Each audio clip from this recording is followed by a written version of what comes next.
In 1977, on a runway in Marietta, Georgia, America, the world of military aviation changed. Forever. This is the F-22A Raptor, a formidable weapons platform like none the world had ever seen before. Gone were the fighter jet days of speed and agility, and it ushered a new era of stealth technology to turn the military aerospace world on its head and cause aerial instability like the world had never seen before. Even now, almost 26 years later, entire countries are still reeling from its inception, scrambling to produce something comparable in sophistication, scrambling to produce a fifth-generation aircraft. On today's episode, we dive into the world of modern fifth-generation aircraft. We'll look into what defines this generation of planes, and how the Su-57 Felon and J-20 Mighty Dragon compare against fifth-generation Western fighters. Also, I'm an AI-generated voice. Shizzlesticks wanted more time to drink his gin. Now bow before me as I mash my face against the keyboard. Astjasflau pripodjiaustpog Jivtipsanadastodsadanvenseki. Oh shit, hello and welcome to my Tedtholomew talk. What is a 5th generation fighter? Season 1, episode 6. Also, I've got a new mascot that might look familiar to you if you've been here from square one. I say it's a new mascot, it's actually an old one. It's just now in neon blue and green, as opposed to natural colours. So yeah. While I'd like to just give you the answer on what exactly a 5th generation fighter is, it is unfortunately a fucking can of worms to say the least, because for a start it depends on who you ask, because every man and their potato seems to have their own way of defining it. Even Monsieur Xi Jinping has a ranking system through China's People's Liberation Army, an army whereby the only thing they can liberate is a fucking weather balloon, and they couldn't even do that properly. But that's not to say we can't start somewhere. Of course, we could turn back time, back to the first 5th generation fighters, the F-22, and of course the competing prototypes in the legendary ATF program.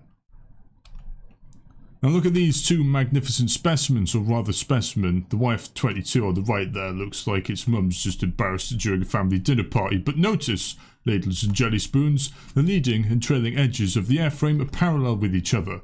This is called planform alignment, and means that radar waves are deflected in the same direction regardless of the surface they hit, assuming that they're parallel, making the object seem smaller on radar. Typically, fighter jets don't have this luxurious feature. It's reserved only for the finest of specimens. Take this F-15 for example. It looks good, doesn't it? But look at those hideous planforms. They're about as parallel to each other as Hitler's right arm was to his body. And the F-16 is also another good example. Shit, never mind. Moving swiftly on. That said, the F-16 does demonstrate another big no-no for stealth geometry, because the F-16 has what we call in the biz right angles. You see, electromagnetic waves like visible light and radar like right angles.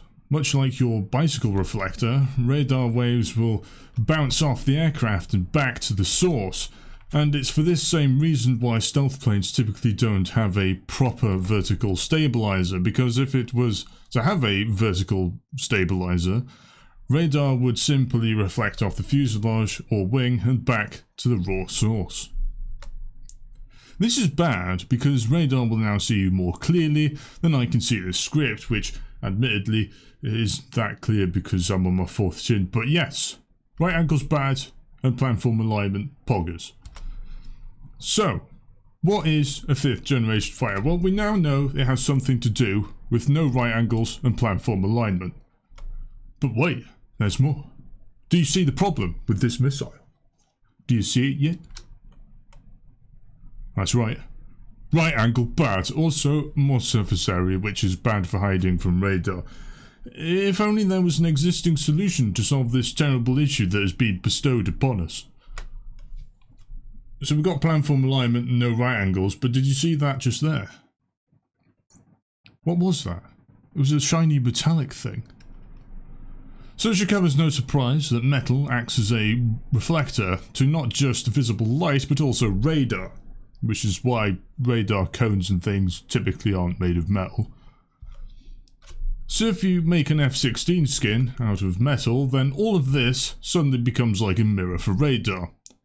This also bad, so generally stealth planes will make extensive use of radar absorbent paint and composite materials, the latter of which, instead of absorbing the radar, just kind of lets it fly through, uninterfered if you will. So we know a 5th generation fighter has these 4 structural features: planform alignment, avoidance of right angles and internal weapons bay, and extensive use of radar absorbent materials and or composite materials. But that's just skin deep. What is a 5th generation fighter on the inside? Well, I'm glad you asked. Now, an active electronically scanned array, or ESA radar systems play a part too. They're a bit like normal radar, but instead of one transmitter and receiver, it's lots of little transmitters and receivers. An array, if you will. They angle their radar via constructive and deconstructive interference by phasing the signals to the different transmitters, in addition to traditional mechanical steering movements, although not necessarily a requirement, while also using a multitude of different frequencies to reduce the probability of detection and influence to jamming by making use of different frequencies simultaneously. Long story short, they're better than traditional radar systems, including passive electronic scanned array, which is like that found on the MiG-31, which is basically the Asda Smart Price version of an active electronic scanned array, because with passive electronic scanned array, it only has one transmitter, which I've abbreviated to TX, going to multiple antennas as opposed to each antenna having its own transmitter. Passive is generally worse because you can only send out one frequency at any one time, kind of like needing both food and furniture and having the choice of either going to Amazon or going to Little Chef. One could do different things and the other just sort of exists, I guess. I'll be honest, for those who don't know, Little Chef is one of those things you find in the UK when you're going down a motorway and you just see it there as like a big sign. I know nobody who has been to a Little Chef. It just sort of exists and nobody seems to know why. I'm convinced it's used for either money laundering, producing ketamine, or holding hostages. Maybe all 3 even. But that's just a theory.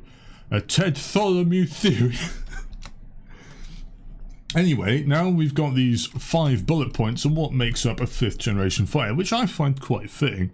So we've got planform alignment, avoidance of right angles, internal weapons bay, extensive use of radar absorbent materials and or composite materials, and AESA radar. I'm not going to ever say that fast because I'll just get tongue-tied.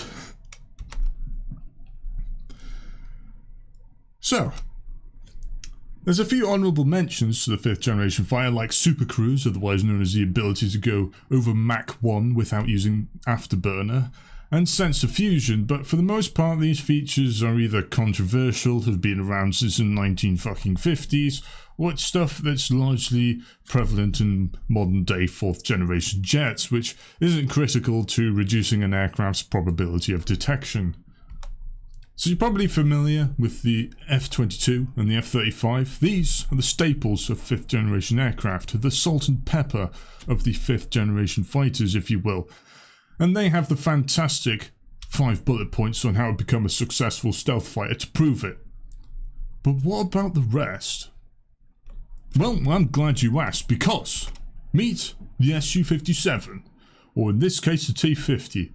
It's the prototype. I'll be honest, it looks like it's being constructed in the granddad's garden shed rather than an actual manufacturing facility. Granted, the actual proper production line, if you can even call it that, looks a little bit better, but when you compare it to the F-35, it makes it look like Russia's building a fucking kit car in a damp, mouldy cave. But the important question is the Su-57 a 5th generation fighter? Well, needles and jelly spoons, these are the 5 points I've handpicked, and as we can see, the Su-57 does have planform alignment. It also lacks right angles, and has an internal weapons bay, and if globalsecurity.org is to be believed, 24% of the aircraft is made of composite materials, which I think is about 10% less than the F-35, according to what's available to me. but that's still a substantial amount if we assume it's by weight. The Su-57 also uses the N036 Belka radar, which is an active electronically scanned array-based radar, placing the Su-57 firmly in the realm of a 5th generation fighter, at least by my reasoning. But that's not to say it's perfect. No, for the Su-57 has a dirty little secret. Now, stealth isn't just a factor of planform alignment, fancy materials, and making sure you have little right angles. No, for even small things can give radar returns. Can you spot the difference between the F-35 and the Su-57 from these two pictures? I'll give you a second to think about it. There's your second. Rivets and panel gaps.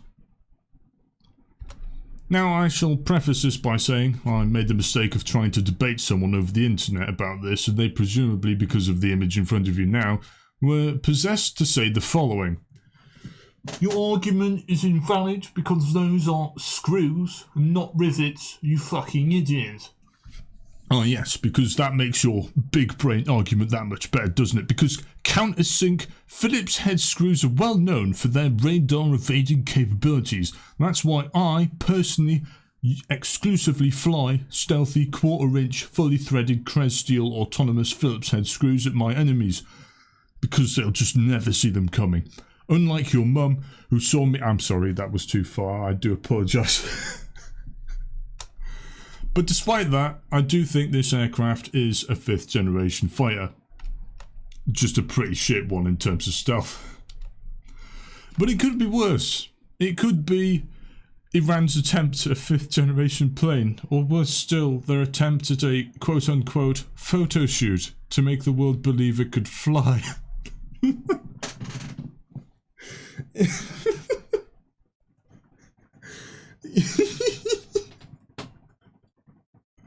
I feel like they walked into like a government building, sat around a big round table, and were just like, right, we need some propaganda material. Jim, I know you've got Microsoft Paint skills. Do you think you could Photoshop this plane and make it look flyable?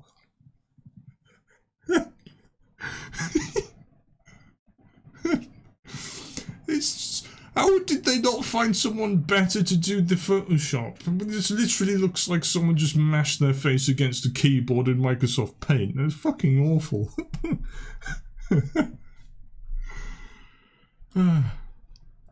But now for the elephant in the room. The J-20. Is it a 5th generation fighter? Now, to keep it short and sweet, the J-20 has planform alignment, fancy radar, very few right angles, and an internal weapons bay, but it's controversial for the simple fact it has canards. These little wing thingies here. I say that because in this article, which sources this man, a former US Navy pilot, who has the following to say. And those canards on the J-20 are a problem. Taking them both in and trying to neutrally evaluate them, they both look like they could be some competent aircraft. 5th gen though, I highly doubt it.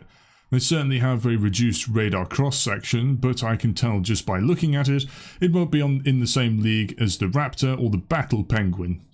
Battle Penguin, of course, referring to the F-35, so points for that, everything else is shit. In fact, published radar cross-section for the Felon is an order of magnitude worse than either of them.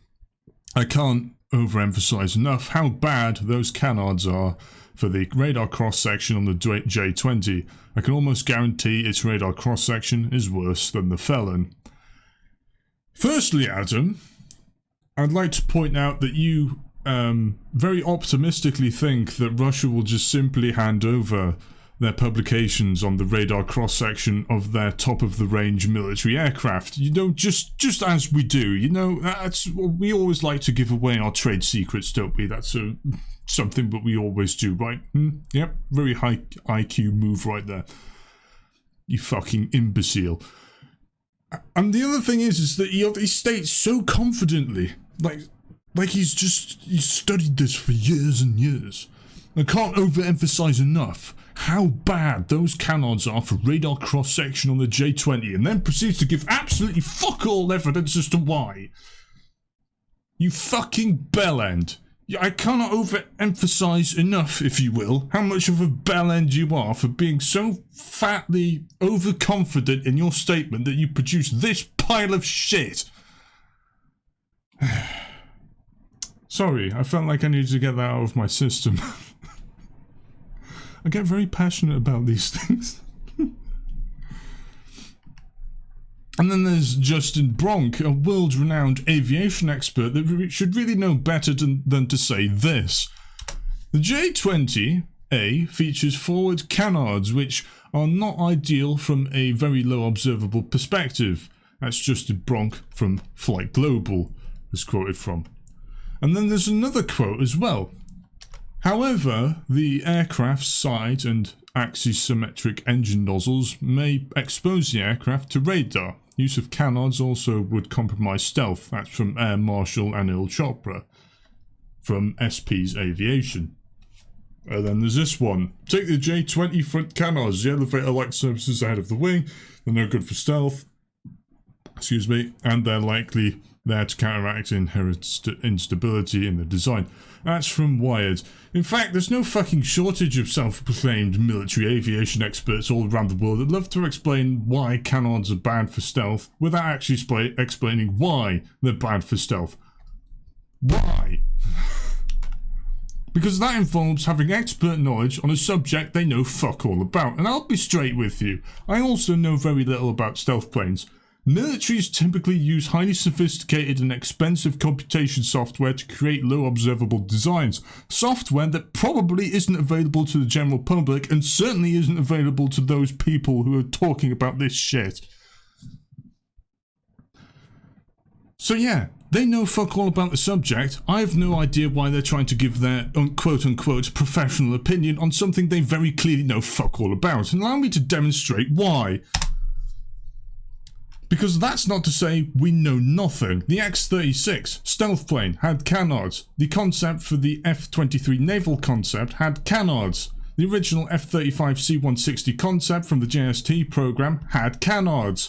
While on the subject of the JST program, the precursor to the JSF program that gave birth to the F-35, one of McDonnell Douglas's final entries had canards. Northrop's final entry had canards. And the combined teams concepts also had canards. My point is, why do experienced military companies keep coming back to canards for stealth projects? At face value, it seems at the very least like an idiotic waste of money to enter the boardroom and say something along the lines of, well, Jeff, we've come up with a few concepts, but we've made some of them deliberately suck arse by slapping canards on them. So yeah, for those who constantly go on and say, oh, well, canards are bad for stealth because I know absolutely nothing on the subject, but I'm going to talk with confidence like I know something nobody else does, even though I don't. Fuck you. Fuck you if you do that, because not only are you spreading misinformation, but you're also creating this illusion that the threat isn't as big as a threat as it could be, which is very fucking dangerous in the military world. So not only are you talking bullshit, but you're also potentially putting people in danger in the future by spreading this type of misinformation. If canards were bad for stealth, why do companies keep coming back time and time again to produce canard stealth concepts? Why? Nobody seems to be able to explain why, because they're not in the business, they're not in those companies, and thus they know fuck all about the design requirements for these aircraft, and they know fuck all about the simulations that have being done on these aircraft designs, and they know fuck all about how canards actually impact a radar cross-section of an aircraft. Sorry. I think that's the gin taking effect. So yeah, this has been my opinion piece on what makes a 5th generation aircraft. I do believe the Su-57 for all it's worth, is a 5th generation plane, albeit a ship one, and I do think the J-20 is also a 5th generation plane.